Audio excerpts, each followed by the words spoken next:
This is the Giants Postcast, your instant game reaction for the San Francisco Giants, part of the Locked On Podcast Network.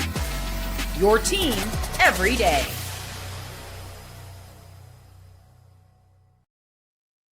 Yo, what's up, everyone, and welcome back to the Locked On Giants Postcast. I'm your host, Eric Triple E Engel. You may know me as the former producer for the Murph and Mac Morning Show on KMBR, or maybe from some of these other Locked On Postcasts we do. We also do the Locked On 49ers Squad Show and the Locked On Warriors Postcast as well. But today, the Giants were crushed by the Los Angeles Dodgers at Oracle Park after Robbie Ray was blasted for 5 runs in just 4 innings of work. A 4-run 5th inning really broke things open for the Dodgers in this one. They collected 18 total hits. Meanwhile, the Giants, only 5 hits and really no response offensively. A lot of that came late in this one as well. It was just not a very good game for the Giants, an absolute momentum-killing loss. And with the loss, the Giants are still chasing the New York Mets, trailing them by 1 game in that National League wildcard race. We'll break it all down, but first, I want to thank all of you for watching us on the Locked On Giants YouTube channel. Please, if you aren't already subscribed, please hit that subscribe button right now. Thanks also for listening on the Locked On Giants podcast feed. However you're tuning in, we appreciate it. Make sure to check out the Locked On Giants Daily Show for more in-depth coverage. My guy, Alan Stiles, does a great job. And in this one, this was just kind of a continuation of what we saw yesterday from Giants Dodgers. I mean, it's happened a lot this year where the Giants have won that Friday game in this series, in a 3-game series, in a weekend series against the Dodgers, and then they have absolutely just gotten crushed in the last 2. And yesterday started off okay, started off pretty good on that Saturday game, but the Giants ended up losing that one 13-7, and the Giants lose this one 10-2. And I kind of talked about this, the concerns of the Giants starting pitching a little while ago. I've been concerned about the starting staff during this little hot streak for the Giants, because even in some of these wins, man, like they're giving up a ton of runs in some of these wins. Like you think back to a game in that Baltimore series, they won 15-8, but they gave up 8 runs to the Orioles. Same thing in Colorado on September 3rd. You won 10-8. You give up 8 runs to the Rockies. You're usually not winning games where you're giving up, more than 5 runs. And the Giants have won a handful of those types of games during this recent stretch, but it's starting to look a little different, right? Like the pitching for the Giants is still not really bouncing back. I mean, you had Logan Webb yesterday and Robbie Ray today after the Giants won on Friday. This was your best possible situation for the Giants to be able to win a series against the Dodgers this year, and they weren't able to do it. You had Logan Webb get roughed up yesterday, and you had Robbie Ray get roughed up today. I mean, Ray, just a really, really, really bad line for him. 5 earned runs over 4 innings. He walked 4. He did strike out 5, but he gave up 6 hits and was just putting guys on a lot. You can't give up 6 hits and walk 4 in 4 innings and expect not to have some bad things happen. And some bad things were happening to Robbie Ray out there. I mean, the Dodgers just with a ton of extra base hits today, and it just felt like they were just moving all around those base paths, just nonstop. They had 22 opportunities to hit with runners in scoring position today. 22. They scored 10 runs and still left 14 guys on base. I mean, that's how many Dodgers were just on base today. The sheer amount of traffic on base got to the Giants. And I mean, ultimately, I guess if you look at the 6 for 22 that the Dodgers were with runners in scoring position, I mean, that's not like they were exceptionally great in these clutch situations. They just had so many opportunities and so many chances that eventually, broken clocks, right, twice a day, right? Like, and it's the Dodgers were able to get some things going. Ultimately, they were able to just by law of averages score some runs in these situations. So Robbie Ray really put himself behind the 8 ball in this one, and really this one got away from the Giants in that 5th inning. So let's get right to it. Today's turning point. Time to reveal where the game was won or lost. It's the turning point. And in that 5th inning, the top of the 5th inning, the Dodgers scored 4 runs in that inning. And up to that point, they did have a lead. It was a 2-1 lead up to that point, and it felt like the Giants were competing, at least, right? They were in that game. And the way that inning started, it just sank Robbie Ray's day. He started it off by walking Mookie Betts. And you cannot walk the leadoff hitter against this Dodgers order, especially when you're facing the top of this order and getting into the middle part of it, because they're too good at capitalizing on these situations. You got too many great hitters in this lineup, and that's exactly what ended up coming back to bite the Giants. You walk Mookie Betts, Teoscar Hernandez singles, and then a Freddie Freeman double, and you immediately get a run there. And after that, you saw Robbie Ray exit this one. But at that point, he had already given up 3. He had already kind of shown some signs that he wasn't really himself. He gave up a ton of hits in this one, like I said. And then after that, you go get Yoel Peguero, who has been very, very, very good in these fire drill situations. Not as much today. And he wasn't horrible. I mean, he did what he could do to try and get through it, but he walks Tommy Edman, first batter of that inning. And how many times do we have to say free 90s are going to come back to haunt you in the game of baseball? And they come back immediately to haunt the Giants in this one, because the very next batter, my least favorite Dodger, Michael Conforto, singles on a ground ball to right field. Teoscar Hernandez scores. Freddie Freeman scores. Tommy Edman gets to third base. Michael Conforto did not start this game. He went 3 for 4 with 3 RBIs. I'm going to reiterate what I said on Friday's show. I hope every time Michael Conforto goes fishing, he doesn't catch anything. I hope that every time that he goes to make a phone call, that his cell phone signal drops. I hope every single time that it starts raining and he's walking around outside, that he doesn't have a hood or an umbrella. I hope every time he gets up to pee in the middle of the night, he stubs his toe on something. I cannot stand Michael Conforto, my least favorite former Giant who currently plays for the Dodgers. Absolutely despise this guy. He was awful for the Giants while he was here, just complete dog water. And now he goes to the Dodgers. And it seems like every time that the Dodgers play the Giants, this guy has himself a day. And you look at what he's done for the year. He's been 200 on the year. He's doing the same thing for the Dodgers that he did for the Giants collectively. Just when he plays against the Giants, he decides to turn into an all-star again. And I just don't understand why Michael Conforto hates us so much. But man, he loves to just crush the Giants. And he did again today. As I said, Conforto 3 for 4 with 3 RBIs, even though he didn't start in this game. But eventually, that was all that the damage. The damage was already done after that point, and ultimately, the Dodgers did get one more run on a disengagement violation, which is just, you hate to see guys score that way. But hey, it was a mistake by Yoel Peguero, and he hasn't made too many of them this year, so we're gonna give him a pass on that one. I mean, he's a young guy. I'm sure that these procedural issues won't be something to worry about going forward. I don't see like shades of Camilo Doval with him or anything, where Camilo just could not adapt to some of these new rule changes. And for Peguero, he's young enough that he's handled all of these rules in the minor leagues for long enough that I don't think this is anything to really be concerned about. He just had an off day. Yoel Peguero has been really good for the Giants so far this year. Great find for this team, and he just didn't have it today. But the Dodgers continued to add on runs, even though it was 6-1 after that. They scored 2 in the 6th, 1 in the 8th, and 1 in the 9th. Virtually every single player who pitched for the Giants today, any single guy who towed the rubber for the San Francisco Giants, gave up a run. Robbie Ray gave up 5 of them. Yoel Peguero gave up 1. Spencer Bivens gave up 2. Brew Baker gave up 1, and Carson Seymour also gave up 1 in the 9th. So ultimately, the Dodgers just kept hitting, and this is what this team is built to do. They're a very, very, very good offensive team. Pitching is the one kind of not so great part about the Dodgers this season, but they managed to get it done today and hold the Giants to just 2 runs and 5 hits. Really didn't have anything going offensively until that 8th inning. The Giants scored 1 in the 2nd, and then they added another 1 in the 8th. And I think they only had 3 hits until that 8th inning. It was really, really, really a bad situation for the Giants. And it's not like they were finding other ways to really get on base. You only drew 5 walks in this one. At least they only struck out 4 times. That's the one positive I have for you about the San Francisco Giants offense, is that it wasn't a ton of strikeouts in this one. They were making contact. It was just really soft contact all over the yard, and just not the Giants' day. And so with the loss, you move one full game back behind the New York Mets for that final wild card spot. You're also still 1 game ahead of the Arizona Diamondbacks and a game and a half above the Cincinnati Reds. But the thing to watch right now for the Giants is that loss column. And that was the advantage that the Giants had over the Mets. Coming into today's game, they had 1 less loss than the New York Mets. And the reason why you got to pay attention to the loss column, not just the games back, is because you can't get rid of losses. You can't make up those losses. You can get more wins as long as you got games remaining. You can pick up more wins, but the loss column is all important at this point in time in the season. And right now, both the Mets and the Giants sitting at 73 losses. So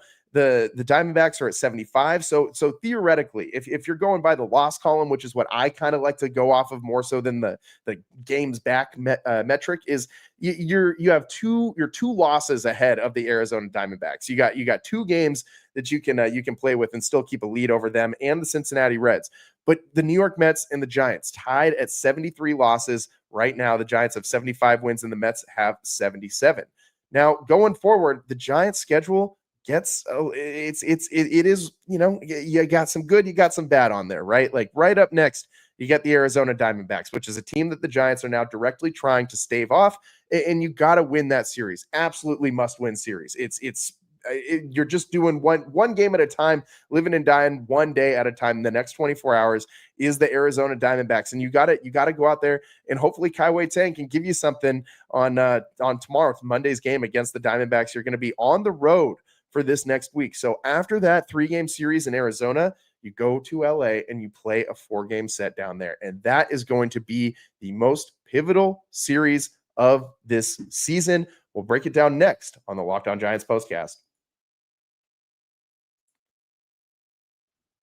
Today's show is sponsored by FanDuel. The NFL season is here, and FanDuel is making sure you're ready for kickoff with a can't-miss offer. Right now, new customers can bet just $5, and if your bet wins, you get $300 in bonus bets to use across the app. And I love using FanDuel because it's so easy. I can just sit here on my couch, don't got to go all the way to the sportsbook, and I can get action on virtually everything. You want in-game stuff, you can pick up the action in-game. You want to get in on some player props, you got that too. You want some parlays, get in on that. However you want the action, FanDuel's got it. And so if you're ready to play, download the FanDuel app right now by visiting FanDuel.com to get started. It's FanDuel.com to place your first $5 bet. And today's show is also sponsored by PrizePicks, the daily fantasy app where making the right call can actually pay off. You and I make decisions every day, but on PrizePicks, being right means cashing in. And with football back, PrizePicks is the simplest and fastest way to get in on the action. Just pick more or less on 2 to 6 player projections, and you can turn your real takes into prizes all in less than 60 seconds. And today, I mean, you know how I am. I always tell you guys, I love my my discounts on PrizePicks. And today you had a Travis Kelce half receiving yard bonus gift from PrizePicks. So I was all over that. I paired that with a Mac Jones more than 1.5 passing touchdowns. That, of course, was a lock if you caught the 49ers game earlier today. So that's a win, man. So if you're ready to get in on this action, download the PrizePicks app today and use code LOCKEDONMLB. Get $50 in lineups after you play your first $5 lineup. That's code LOCKEDONMLB for $50 in lineups after your first $5 play. PrizePicks, it's good to be right. And today's show is also sponsored by Nutrafol. You've probably seen a million ads for hair growth products and thought, sure, like that actually works. There are so many products out there, and it's hard to know which ones are actually going to do anything. And that's why you should give Nutrafol a closer look. Nutrafol is the #1 dermatologist-recommended hair growth supplement brand, trusted by over 1.5 million people. And it's not just hype.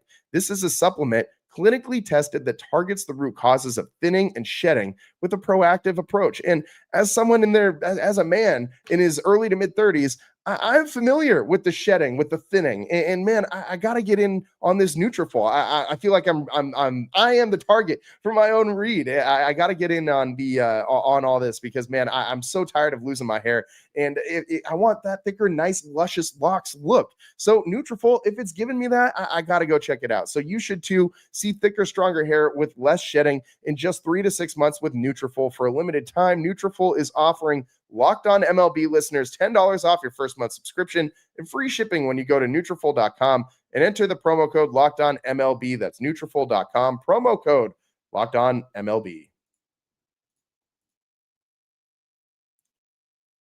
Welcome back to the Locked On Giants postcast. I'm your host, Eric Triple E. Engel, and today the Giants crushed by the Dodgers 10-2 out at Oracle Park in the rubber match, and just a frustrating situation for the Giants. I mean, you end up falling a game back of the New York Mets. You could have You could have been still a half game back because the Mets won today. You would have had to win to keep pace. And that would have been nice, man. That would have been nice. It also would have been nice to beat the Dodgers in a 3-game series. It's something we haven't seen the Giants do yet this season. And this was their best opportunity, man. Like I said, you had Logan Webb going yesterday and Robbie Ray going today. The Giants' 2 workhorses on the mound this season, and both were subpar. And this is something that I think is concerning. And I also think it's going to be what you're talking about after this one. This is what you'll be talking about. And Robbie Ray, as of late, has been giving up home runs. We've talked about this a lot. He does not look nearly as dominant as he did at the beginning of the year. He's walking more guys, and he had that great stretch in the first half of this season where he did not give up a home run for like a month and a half. And that was so un-Robbie Ray-like, because this is a guy who lives high in the zone with the 4-seam fastball. And we know that guys who live high in the zone with the 4-seam fastball get a lot of strikeouts. They also give up a lot of home runs. Shout out Kyle Harrison in his time here with the Giants. Very similar profile pitcher as far as the how they like to utilize that 4-seam fastball. And Robbie Ray today just got, man. I mean, he didn't really have a whole lot working for him on that mound, and he gave up some contact today. Although none of it was super hard contact, an average exit velo of just 89.9 miles an hour. But ultimately, when the Dodgers needed big hits, they got them, and you got to credit the Dodgers' main workhorses in the middle of this order. They were all doing some damage today. That top of the order was pretty tough. Mookie Betts with 3 hits, Teoscar Hernandez with 4, Freddie Freeman with 3. It was the middle of that order that really did the Giants in, and that's why they pay those guys all that damn money out there in LA. And you know, it's a gauntlet to get through this lineup.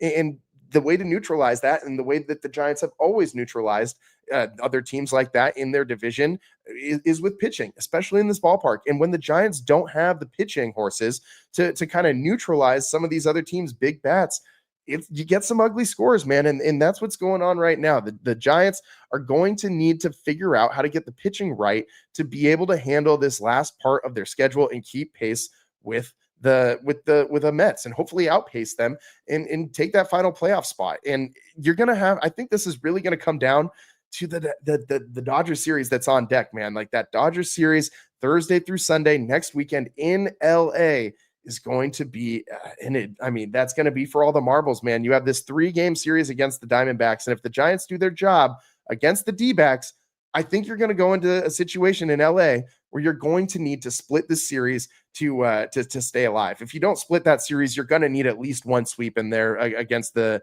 Diamondbacks or the Rockies or the Cardinals, or maybe 2 sweeps. But you're going to have to win a lot of these games going down the stretch. The Mets are going to hopefully continue to lose, but you can't bank on the Mets losing out for the rest of this season the way that they lost a lot of games in the first half of September. It was nice when the Giants had full control of their own destiny, and now they still control a lot of it, but not entirely. So it's you're going to need a little bit of help from the New York Mets still, and it's basically just a battle of who can lose less games down the stretch, and hopefully that team is the Giants, man. You don't have very many more off days throughout I don't think you have one more off day in this season left. So 1 day off between the Cardinal series and the Rockies series at the very end of this one. So the Giants are going to have a gauntlet. 3 games against the Diamondbacks, 4 games against the Dodgers, 3 games against then you come home, 3 games against the Cardinals, 1 day off, and then 3 games against the Rockies to finish out the season. It is winding down fast. And this Dodgers series that's looming is a big one, man. The Giants have not played the Dodgers very, very well series-wise this year. I mean, I feel like game by game, for the most part, except for these last 2, the Giants have really, for the most part, with a few exceptions, kept the scores in a lot of these losses relatively close. But you're going to need to split that series in LA, and that's going to be really, really hard to do if the Giants pitchers don't step up.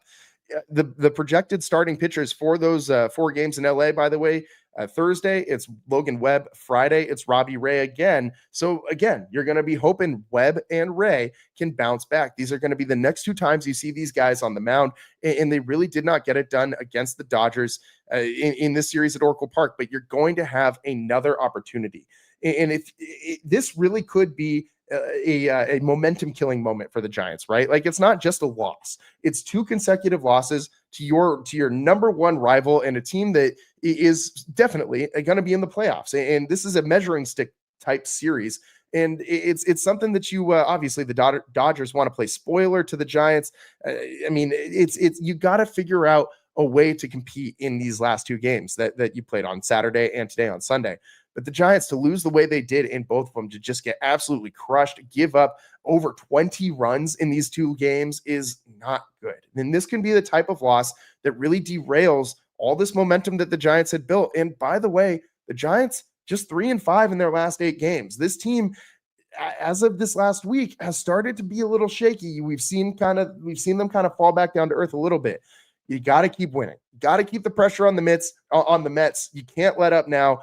The Mets are crumbling under this pressure, absolutely crumbling. If the Giants can just keep winning some games and just stay alive, tread water, and split that series against the Dodgers, and then win some series against the Diamondbacks, against the Cardinals, against the Rockies, which are all winnable series, I think that equates to a Giants playoff berth. But you got to split that series against the Dodgers, and you got to have Robbie Ray and Logan Webb turn the clock back to what we saw earlier in the middle of this season from these two guys, and hopefully they can get it done, because man, they did not get it done in this series against the Dodgers. Both of those guys are going to want to get back on the bump. They're probably both already got their next start circled on their calendars, ready to rock down in LA, and I would expect both guys to go meet that challenge and be excited for that opportunity. So the Giants, ultimately, their outlook is not bleak, but it's not great. By the way, I keep saying the Giants are a game back. They're a game and a half back. That's my bad. They're a game and a half back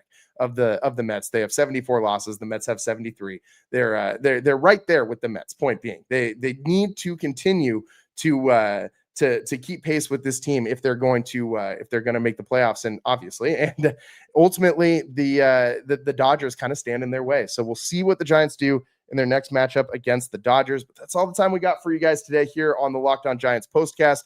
Giants lose this one 10-2 at Oracle Park, drop the series to the Dodgers, and hopefully this isn't the momentum killing loss that this has the potential to be. So Giants take on the Diamondbacks next, go on the road, head to Arizona tomorrow. So we'll be coming to you live afterwards, as we always do here on the Locked On Giants postcast. Thanks to all our everydayers. Thanks to everyone who's tuning into the show. Appreciate all of you guys. That's all the time we have for today. We'll see you next time. Peace.